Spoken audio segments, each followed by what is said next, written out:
Ecco, questa sera politica e cittadini riuniti per parlare dell'IMU, questa Sì. sconosciuta.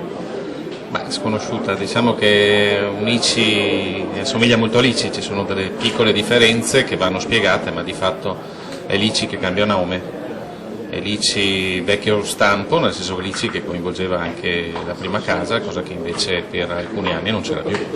Ecco, insomma, questa serata è una serata di sensibilizzazione, di informazione, c'è ancora un po' di confusione, i cittadini non sanno ancora bene, secondo lei? Ma che ci sia quest'anno un po' di confusione è senz'altro, anche perché spesso e volentieri i comuni devono ancora determinare le aliquote, ma non per responsabilità dei comuni, ma perché in questa situazione non hanno ancora certezza delle entrate e quindi di conseguenza, non potendo approvare i bilanci, non possono neanche determinare le aliquote.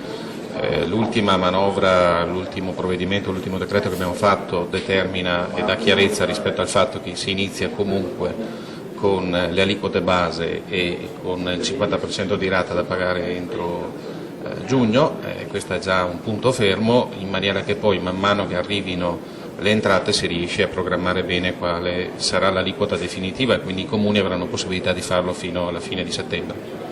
Perfetto, la ringrazio.